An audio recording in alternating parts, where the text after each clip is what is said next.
very proud of how it came out, but before I get started with the talk, I did just want to give a few thank yous, of course. Of course, a big thank you to the Knox Art Department for this wonderful opportunity. I'm very appreciative and honored. I'm always thankful for their support. Secondly, I just wanted to give a big thank you to Matt Lombard. She's been my mentor for most of my time at Knox, and she just helped me grow exponentially as a painter. And I'll just always be grateful for the time I had with her at Knox. And just a last thank you to my parents. They're here. I stole their truck to carry all these paintings over here, and they helped me. And just having the extra sets of eyes as I was organizing it really helped bring it together, I think. And they're always just pushing me to be better, and do more. So the push, I've been able to develop this drive and ambition for my paintings, I believe. So yeah, I'll just give all of them a round of applause.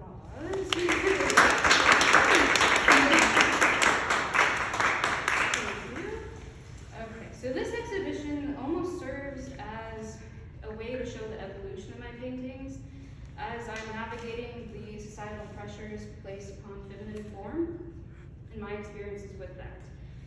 You might see two distinct differences between the work. Some of the work was completed about a year ago now during my open studio course with Knox, and the beginning of that course was really when this new direction blossomed for me.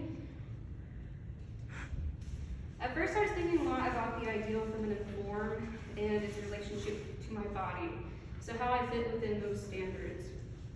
And because I was thinking of how my body fit within those standards and challenging the idea of perfection, I was heavily rooted in the figure, as you can see in this piece over here.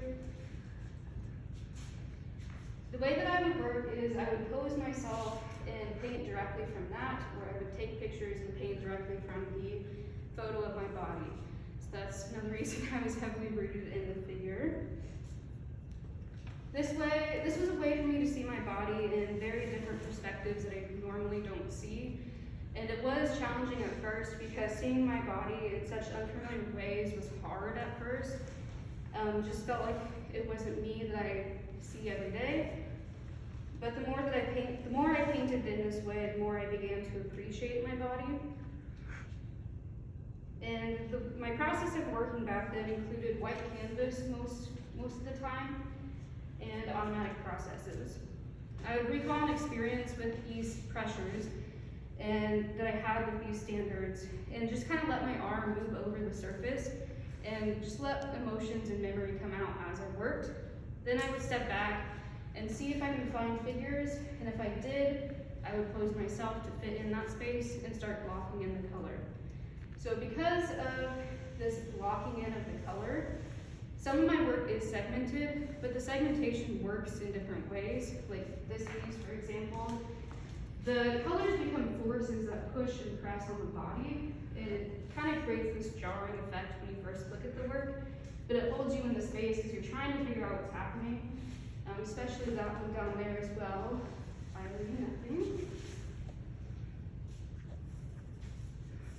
At this time, I had also been looking at artists such as Paula Rego and Carrie James Marshall. They were both influential to my work at the time.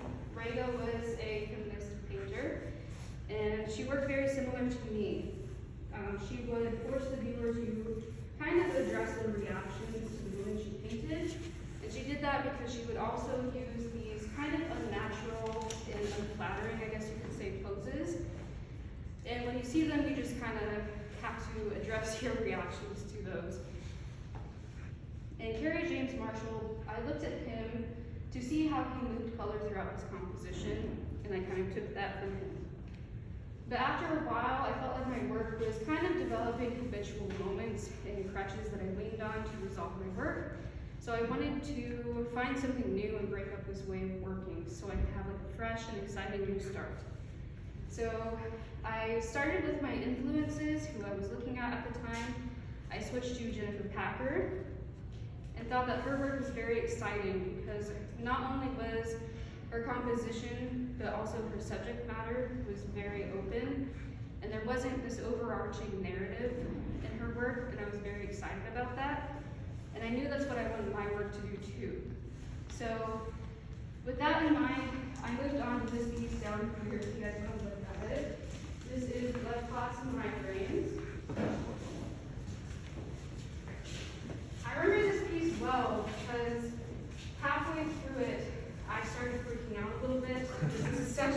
way of being for working. But I started freaking out because it felt like this flip switched in my head, and I guess you could call it my morals of painting, is what I've been referring to it as. But I've always been obviously rooted in figuration and sometimes naturalistic ways of painting. So when I started delving into such an abstract way of painting, I felt like I was having an identity crisis. I didn't really know how to continue with the piece. So I stepped back and I just started talking with some professors and friends. And in talking with them, I realized I was enjoying this painting and the process so much because I quite literally took my brain out of it and I just followed the work. So what I mean by that is I wasn't trying to hide any like secret meanings that you had to decode, and there wasn't this really heavy narrative that overtook the piece. There is a sense of the emotion I was feeling, but it's so ambiguous that it kind of forces you to pinpoint an emotion on it that connects with you.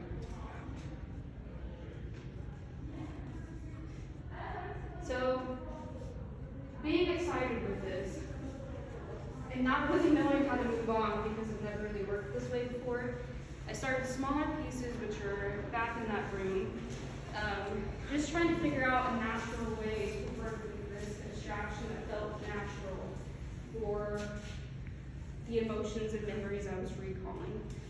None of them were really clicking the way I wanted. It didn't feel as loose and natural as that one did until a prick in the warmth, which is this red one here.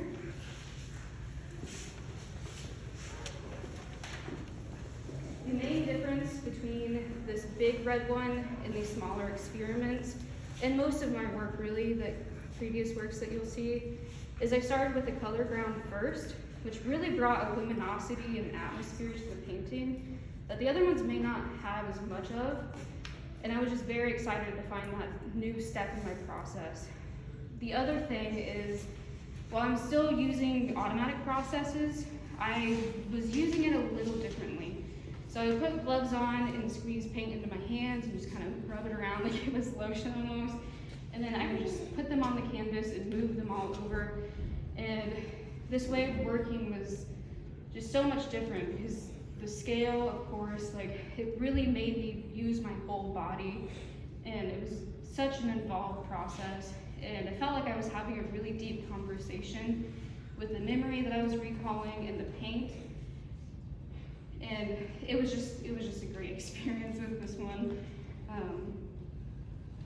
The other thing that I really liked with using my hands is you can see how aggressive I got in some areas. I would smear, I would scratch, I would smack if I wanted, I would flip the canvas around, and just seeing those ghosts of my hands just really bring a different language to the paintings that the others don't.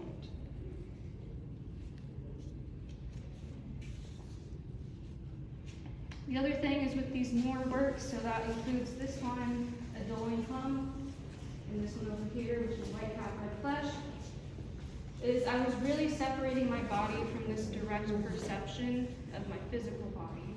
Whereas last year I was quite literally looking at my body and comparing it to a physical standard. These are kind of a separation of that. So I think that explains the abstracted view of the body, and I'm very excited about that. This in tandem with reading more feminist theories such as Gisela Ecker, Lori Schneider, and most recently, Julia Kristeva. I think that also kind of that also contributes to why that my work is more abstract. Because Julia Kristeva, for example, she talks a lot about boundaries and how they break down with artists' work, and you're kind of faced with like reassembling the boundaries of yourself in these theories, and I just think that's a really beautiful way to put it, and that's definitely how I feel when I do these paintings, is breaking down these boundaries, and I'm just left in this kind of ambiguous space to figure it out myself.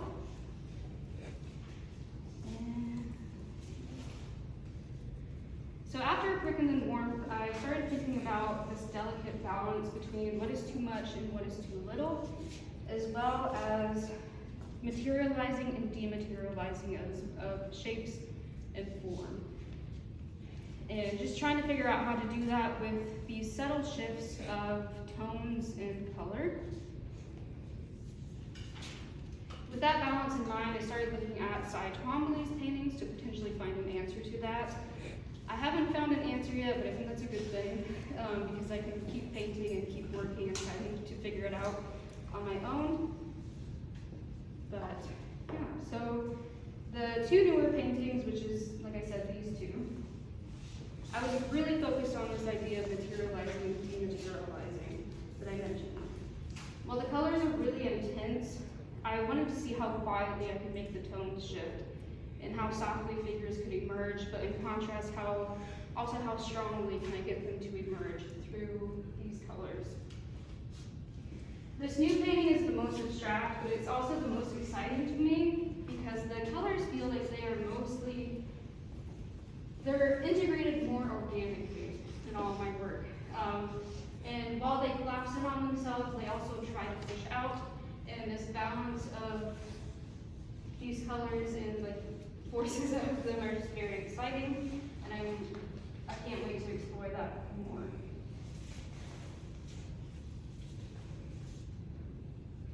I do want to see about including the forces of color that I mentioned earlier, like these, back into these more works. Not so much, but I do kind of miss that element of surprise when you look at these works, just to see how can I get you to stay in the paintings even longer with this kind of awkward jamming of the forces.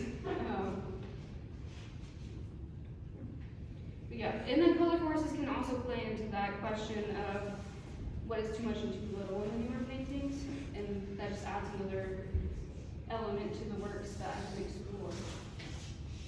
But overall, the space between figuration and abstraction is such a breadth of possibilities for me and opportunities to explore, both in painting and different ways of healing from my experiences with these societal pressures.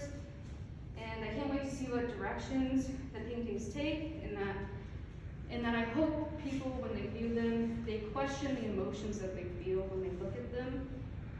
And yeah, thank you guys for coming out again. If you have any questions, I'd be happy to take them. Thank you, Fred.